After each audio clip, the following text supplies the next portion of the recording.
तो हेलो दोस्तों, नमस्कार। स्वागत है आप सभी का फिर से एक बार इस नए सेशन में। और दोस्तों, आप लोग को मैं बता दूं कि जैसा कि यह सेशन जो है आपका आज 210 प्रश्न पूरा हो जाएगा, ठीक है। तो इस सेशन के पहले जो हमने करवाया है 180 प्रश्न जो हमने करवा दिया है, जो कि आपके एग्जाम के दृष्टिकोण से काफ़ी महत्वपूर्ण है। यहाँ से आपको 50 नंबर जो है मैंने कवर करवा दिया है स्टेट वालों के लिए। और बात करें तो 45 40 से 45 नंबर मैंने कवर करवा दिया है बीपीएससी वालों के लिए। तो ठीक है, तो फटाफट आप लोग देख लें तो यही आपका 210 प्रश्न जो है, इसी में से आपके 50 और एक 45 जो है बनेंगे। तो अभी तक आप लोग वो सेशन को नहीं देखे हैं तो उस सेशन को जाकर देख लीजिए, प्लेलिस्ट में जाकर चेक कर लीजिए, क्योंकि वहाँ पे आपको मिलेगा बेसिक जो म्यूजिक क्वेश्चन है उस वो लिखा हुआ मिलेगा बेसिक म्यूजिक क्वेश्चन में, उसमें आप लोग जाके चेक कर लीजिए, ठीक है, पार्ट बाय पार्ट के लिए। और दोस्तों, आप लोग को अगर ये टेलीग्राम ज्वाइन नहीं किए हैं तो टेलीग्राम ज्वाइन कर लीजिए, क्योंकि यह पीडीएफ जो है आपको उसमें प्रोवाइड करवा दिया जाएगा। टोटल जो है आपके 210 प्रश्नों का पीडीएफ वहाँ पे आपको मिल जाएगा। तो ठीक है, तो फटाफट जो प्रश्न है वो देख लेते हैं, और इससे जो एक्स्ट्रा प्रश्न और जो बनते हैं इसकी व्याख्या भी देख लेते हैं हम लोग। तो चलिए शुरू करते हैं हम लोग। पहला प्रश्न है 181। तो प्रश्न है क्या कि इसमें राग बसंत का संप्राकृतिक राग कौन है। तो राग बसंत के बारे में बताना है कि बसंत का क्या होता है। तो बसंत का जो संप्राकृतिक राग माना जाता है वो क्या, परज माना जाता है, ठीक है, परज। चलिए अब आगे देख लेते हैं। अगला प्रश्न है कि इनमें से किस राग में भूपाली के स्वर लगते हैं। दोस्तों, राग भूपाली के जो स्वर लगते हैं इनमें से कौन सा राग है, तो वह राग हो जाएगा आपका इसमें देशकर। इसमें क्या है दोस्तों कि भूपाली के स्वर इसमें लगते हैं, जो स्वर राग भूपाली में लगते हैं वही देशकार में भी लगते हैं, ठीक है। अब आगे देख लेते हैं। 183 नंबर प्रश्न है, इसमें क्या कह रहा है कि इनमें से किस राग में रे और प का प्रयोग होता है। तो रे और प का जो प्रयोग होने वाला जो राग है आपका कामोद है, ठीक है। कौन सा राग, कामोद, इसमें रे प का प्रयोग होता है। अगला प्रश्न हम लोग देख लें। 184 नंबर का प्रश्न है कि इसमें जो है आपके किस राग में प रे की संगति होती है। तो प और रे की अगर संगति के बारे में अगर बात किया जाए तो यहाँ पे आपका हो जाएगा दोस्तों, क्या हो जाएगा यहाँ पे 84 नंबर में आपका हो जाएगा गौड़ सारंग। जैसा कि देखिए आप लोग को दिखा दूं कि यहाँ पे क्या था, यहाँ पे था रे प, लेकिन यहाँ पे क्या है प और रे, तो शब्द उलट गया है। यहाँ पे क्या है, गौड़ सारंग हो जाएगा इसका, और यहाँ पे था आपका कामोद, ठीक है। चलिए आगे प्रश्न देख लेते हैं कि इनमें से कौन सा राग प्रातःकालीन संधि प्रकाश राग है। तो प्रातःकालीन संधि प्रकाश राग जो यहाँ पे दिख रहा है आपका भैरव भैरवी सब होता है, तो यहाँ पे ऑप्शन में हमारा भैरव है, तो सही जवाब क्या हो जाएगा, भैरव, ठीक है, सही जवाब हो जाएगा भैरव। चलिए अगला प्रश्न है कि इनमें से कौन सा सायकालीन संधि प्रकाश राग है। तो सायकालीन की अगर हम बात कर लें तो इसमें जो संधि प्रकाश राग होगा हमारा वो हो जाएगा पुरिया, ठीक है, पुरिया। समझ में आ रही बात।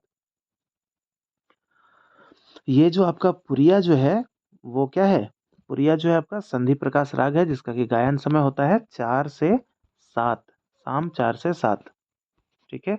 अगला प्रश्न है इनमें से कौन सा परमेल परवेशक राग है। देखिए दोस्तों, परमेल परवेशक तो आप लोग ज्यादा रट्टा लगाते रहते हैं किसको, जय जयवंती को। तो जय जयवंती जो है आपका वो भी परमेल परवेशक राग है, लेकिन यहाँ पे है नहीं। यहाँ पे जो और राग है परमेल परवेशक आपका मुल्तानी है, ठीक है, मुल्तानी, जो कि किस थाट से आता है, मुल्तानी, मुल्तानी आपके तोड़ी थाट से माना जाता है मुल्तानी, ठीक है, मुल्तानी तोड़ी। चलिए अब आगे देख लेते हैं अगला प्रश्न हमारा क्या कह रहा है।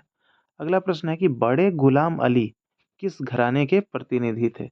तो बड़े गुलाम अली की बात हो रही है तो घराने का प्रतिनिधि बताना है कि किस घराने के प्रतिनिधि थे। तो बड़े गुलाम अली का संबंध जैसा कि बताएं हैं आपको कि पटियाला घराने से इनका संबंध माना जाता है, बड़े गुलाम अली खान साहब का।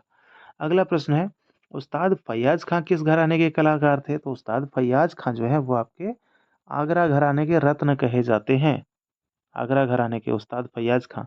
और ये जो है आपके इनको आफ्ताब मौसी की उपाधि दी गई थी फैयाज खां को।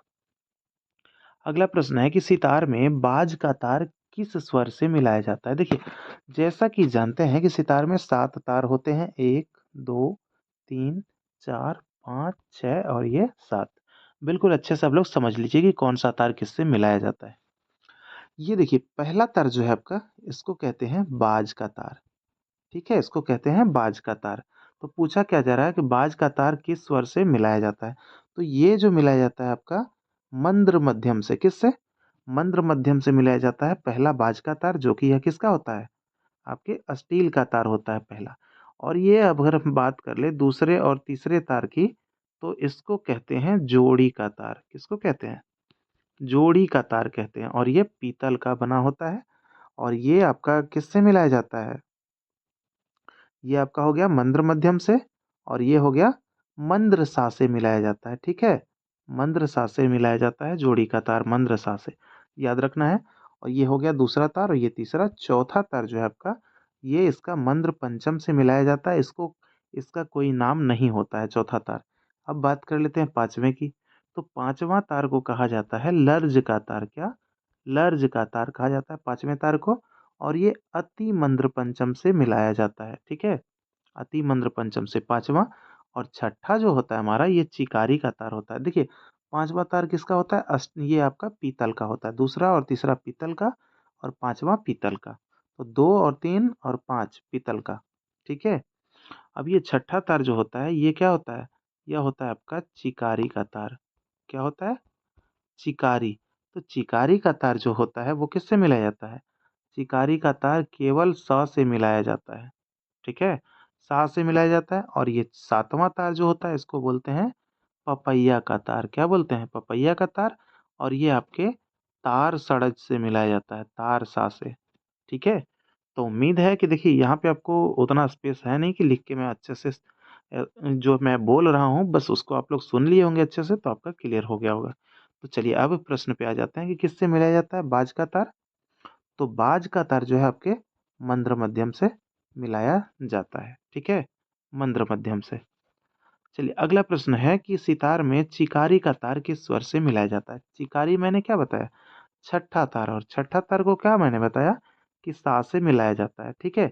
सा से। लेकिन बहुत जगह पे क्या है दोस्तों, गलत थोड़ा-सा हो गया उसमें, दिया दिया है। और कहीं पे आपको तार सा से भी दिखाया जाता है। लेकिन दोस्तों तार सा नहीं, सही जवाब हो जाएगा सा। क्योंकि ये आपका सातवां तार मिलता है, पपैया का तार जो है आपके तार सा से मिलता है, ठीक है? सही जवाब हमारा हो जाएगा सा। चलिए अब आगे पढ़ते हैं। अगला प्रश्न है, क्या विचित्र वीणा को किस चीज़ से बजाते हैं? तो विचित्र वीणा को बट्टा वीणा भी कहा जाता है।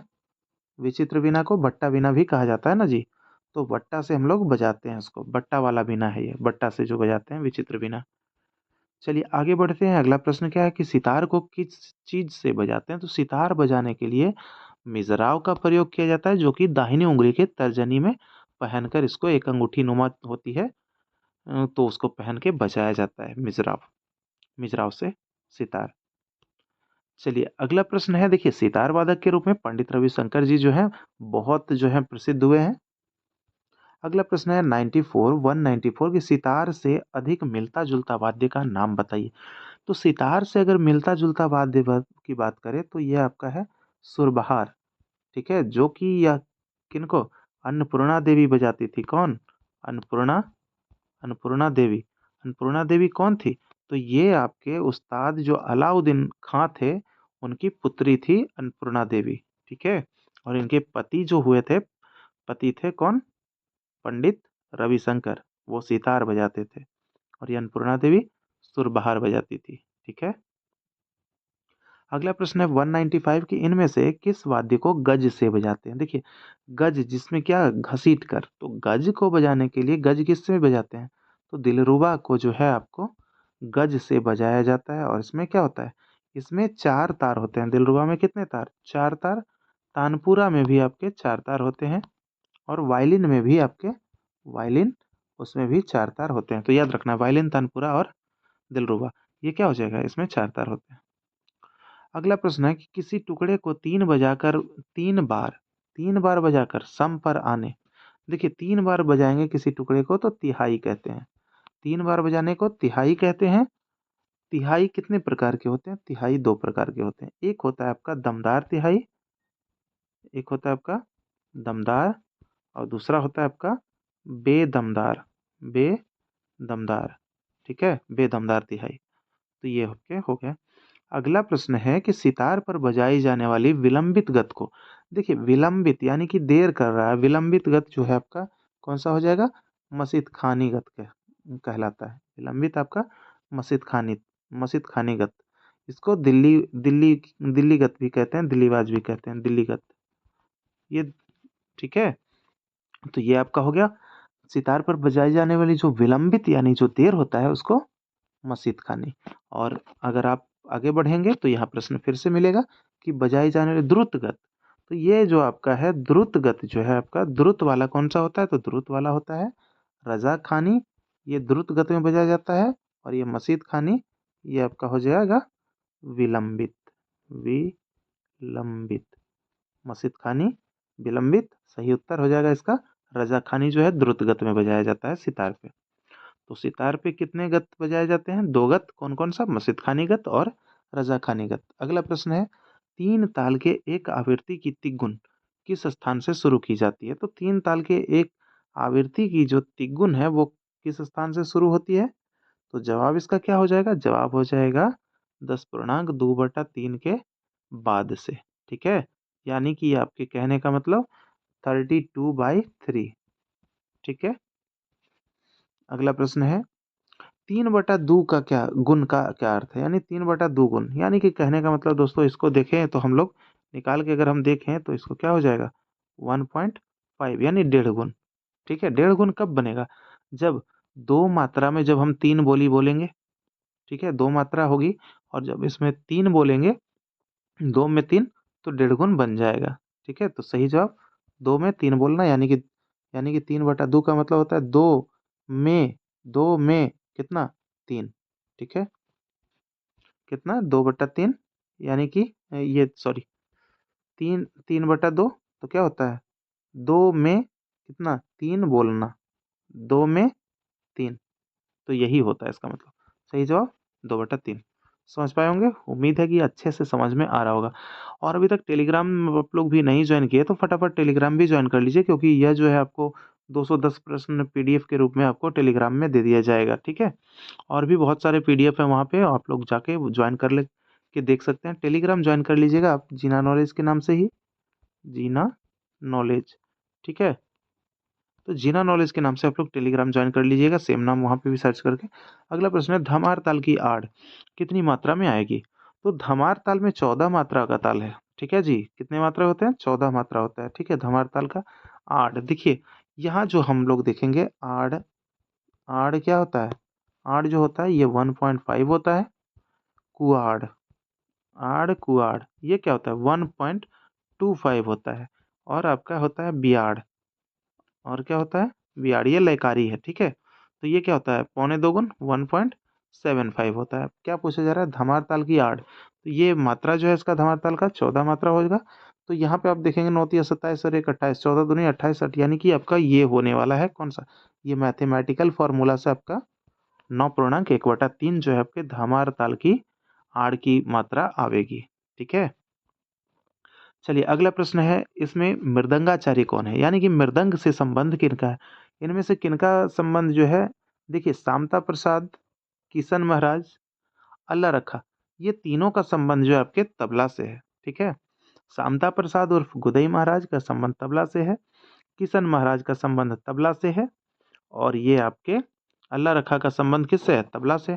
लेकिन नाना साहेब पानसे का संबंध जो है ये पखावज से माना जाता है। तो सही जवाब नाना साहब पानसे। ठीक है, अगला प्रश्न है 203 नंबर का प्रश्न है कि तबला में लग्गी वादन, देखिए लग्गी वादन की बात हो रही है, तबला में लग्गी वादन जो है आपके किस घराने की विशेषता है? तो लग्गी वादन की बात करें तो ये आपके बनारस घराने की विशेषता है। किसकी? लग्गी वादन बनारस घराने की विशेषता मानी जाती है। लग्गी वादन किसमें? तो तबला में। ठीक है, तबला के लिए भैया प्रसिद्ध घराना है ये सब। चलिए आगे बढ़ते हैं, अगला प्रश्न है 204 नंबर, इनमें से किस पश्चिमी वाद्य को हिंदुस्तानी शास्त्रीय संगीत में मान्यता दिया गया है? तो किसमें इसको जो है आपको मान्यता दिया गया है? तो इसमें पश्चिमी वेस्टर्न जो है आपके हिंदुस्तानी शास्त्रीय संगीत में मान्यता की बात कर रही है, तो ये आपका हो जाएगा गिटार। इसको शास्त्रीय संगीत में मान्यता दी गई है, ठीक है। वैसे तो पियानो भी चलता है, पियानो भी बजता है, ट्रम्पेट और वायोला क्या होता है, ये वायलिन की तरह जो होता है शायद, तो ये इसलिए, लेकिन ये शास्त्रीय संगीत में गिटार की एंट्री हो चुकी है। ये शास्त्रीय संगीत में ये चलता है, लेकिन पियानो नहीं, पियानो की जगह शास्त्रीय संगीत में तो हारमोनियम का प्रयोग चलता है, बहुत पैमाने पे, अच्छे पैमाने पे चलता है, ठीक है। सही जवाब हो जाएगा गिटार। चलिए आगे है क्या, मारवा थाट और मारवा राग। देखिए, एक थाट है और एक राग है, दोनों में अंतर क्या है, कौन सा है, तो मारवा है। तो मारवा ये दोनों जो है क्या है, इससे जो उत्पन्न जो राग है मारवा, तो वो एक थाट वाला से उत्पन्न जो राग हुआ है, तो ये क्या है, आश्रय राग है। अब देखिए क्या कहता है, अंतर समझ लीजिए। मारवा थाट में पंचम लगता है किंतु राग में नहीं लगता है, ठीक है। ये बता रहा है, ये प्रश्न नहीं है, याद रखना है आपको कि मारवा थाट में पंचम लगता है लेकिन मारवा राग में पंचम नहीं लगता है, ठीक है, अंतर है ये आपका। दूसरा अंतर क्या है कि मारवा थाट गाया नहीं जाता है किंतु मारवा राग गाया जाता है, ठीक है। मारवा थाट को हम नहीं गा सकते हैं लेकिन मारवा राग को जरूर गा सकते हैं। अगला है कि मारवा थाट जो है आपका क्या है, संपूर्ण है, संपूर्ण है, और मारवा राग जो है आपके साडव जाति का है, साडव, इसमें एक जो है आपका स्वर वर्जित हो जाता है। तो मारवा जो राग है उनमें से दोस्तों कौन सा स्वर वर्जित है, यह प्रश्न आपके लिए पहला प्रश्न रहा है इस सेट का। चलिए फटाफट मुझे कमेंट कीजिए कि मारवा राग में कौन सा स्वर जो है वर्जित है, ठीक है। चलिए अब देखिए, अब क्या है, अगला अगला क्या अंतर है कि राग में वादी संवादी आदि होते हैं। यानी मारवा राग में क्या होता है कि वादी संवादी होते हैं, जो कि आपके थाट में नहीं होता है। बिल्कुल सही, क्योंकि आपने नहीं सुना होगा ना कभी कि किसी थाट का, मान लीजिए भैरवी थाट का वादी स्वर क्या होगा। राग का भले ही सुना होगा कि भैरवी राग का वादी क्या होगा, संवादी क्या होगा, तो वो सुना होगा, लेकिन ये आपने नहीं सुना होगा, ठीक है। चलिए, तो ये था थोड़ा सा अंतर। अगले प्रश्न की तरफ हम बढ़ चलें। 206 नंबर प्रश्न है कि हिंदुस्तानी शास्त्रीय संगीत के गीत मुख्यतः किस भाषा में होते हैं। तो हिंदुस्तानी शास्त्रीय संगीत के जो गीत होते हैं वो प्रायः आपको प्रायः हिंदी में ही देखने को मिलेगा, ठीक है, किसमें, हिंदी में ही देखने को मिलता है। अगला प्रश्न है, अगला प्रश्न की तरफ देखेंगे, 207 नंबर का प्रश्न है। ये प्रश्न क्या कह रहा है कि दक्षिण संगीत के गीत में इनमें से किस भाषा में नहीं होते, यानी दक्षिण संगीत के गीत, यानी गीत जो वहाँ बनते हैं दक्षिण संगीत में, तो किस भाषा में नहीं होती है, तमिल है या तेलुगु या मलयालम या संस्कृत, तो कौन से भाषा में नहीं होते हैं। तो दोस्तों नहीं होता है, आपके मलयालम भाषा में गीत नहीं बनते हैं, ठीक है, या तो तमिल में या तेलुगु में या फिर आपके संस्कृत में। लेकिन लेकिन मेरे ख्याल से मलयालम जो है, ये आंसर जो इसका दिया है मलयालम गलत है। ये जो है टोटल का टोटल आपको होना चाहिए, ये आपका तेलुगु मलयालम भी सॉन्ग बनता है जी, क्यों नहीं बनेगा, बनता है। ये आपके संस्कृत से भी तो बन ही जाते हैं, संस्कृत भी गाने बनते हैं साउथ में। तो इसलिए मेरे ख्याल से यहाँ पे नॉट आंसर होना चाहिए, मेरे ख्याल से नॉट ही होना चाहिए। क्योंकि आप लोग देखिएगा मलयालम सॉन्ग जरूर बनता है, लेकिन इसका आंसर जो मलयालम दे रहा है, तो वो चीज़ ध्यान नहीं देना है, इसमें सभी में बनते हैं, ठीक है। संस्कृत में भी सुने ही होंगे सॉन्ग को, क्योंकि साउथ में तो बनते ही हैं। चलिए अगला प्रश्न है 208 नंबर की, किस दक्षिणी ताल में सबसे कम मात्राएं होती है। तो सबसे कम मात्राओं की अगर हम बात कर लें तो दक्षिणी चाल ताल जो है आपका त्रिस्त जाति का जो एक ताल है, त्रिस्त जाति का एक ताल है, उसमें क्या होता है, सबसे कम मात्रा होते हैं, ठीक है। अगला प्रश्न है कि सबसे ज्यादा मात्रा पूछा जा रहा है कि किस दक्षिणी ताल में सबसे अधिक मात्राएं होती है। तो सबसे अधिक मात्राएं जो होती है दक्षिण ताल में वो होता है आपका संकीर्ण जाति का ध्रुव ताल, ठीक है। संकीर्ण जाति का ध्रुव ताल जो होता है उसमें सबसे अधिक मात्रा होता है दक्षिण पद्धति में। अब आगे देख लेते हैं जो कि इस सेट का लास्ट प्रश्न है। 210 प्रश्न हम लोग क्लियर कर लिए हैं। अगर इसमें आपका 210 का 210 क्लियर हो गया होगा तो बिल्कुल आप स्टेट में 50 नंबर के लिए आप हकदार हो गए, और बीपीएससी में 40 से 45 नंबर के, और ईएमआरएस में भी आपके वही लगभग 40 से 45, ठीक है। अब देखते हैं इसका जो है लास्ट प्रश्न है कि 210 नंबर का क्या कह रहा है, देख लेते हैं। इनमें से कौन सा राग हिंदुस्तानी और दक्षिण दोनों में इसी नाम से प्रयोग होता है। तो देखिए, उत्तरी और दक्षिणी में जो सेम नाम से प्रयोग होता है ना राग, जो राग, वो है आपका हंस ध्वनि। ये सामान्य रूप से प्रयोग होता है हंस ध्वनि, वहां भी और हिंदुस्तानी संगीत पद्धति में भी, ठीक है। तो चलिए दोस्तों आप लोग कमेंट कीजिएगा। अगर आप लोग सारे सेशन को देखे हैं तो बिल्कुल आप लोग कमेंट करना बनता है और वीडियो को शेयर भी कर दीजिए क्योंकि उन सब बच्चों के पास जो कि नहीं उनके पास पहुँच पाता है तो आप लोग उनके पास शेयर भी कर दीजिए ताकि सारा सेशन जो है उनका भी बेसिक वाला ज़ीरो टू हीरो वो भी बन जाएँ, ठीक है? क्योंकि ये सब जो प्रश्न मैंने करवाया, ये सब सारे बेसिक प्रश्न थे जो कि आपके 1 नंबर से लेके 210 नंबर तक यानी 210 प्रश्न हम पूरा इसमें करवा दिए और अगर आप नहीं देखे हैं सारा सेशन, तो आप जाइए प्लेलिस्ट चेक कीजिए, वहाँ पे आपको मिल जाएगा बेसिक म्यूज़िक क्वेश्चन आंसर, ठीक है? तो आप उसमें जाके देख सकते हैं। तो चलिए दोस्तों, फटाफट कमेंट कीजिए आप लोग, कि यह सेशन आपको कैसा लगा और हम आपसे मिलते हैं अगले सेशन के ल जब तक इजाज़त चाहते हैं। जय हिंद, जय भारत।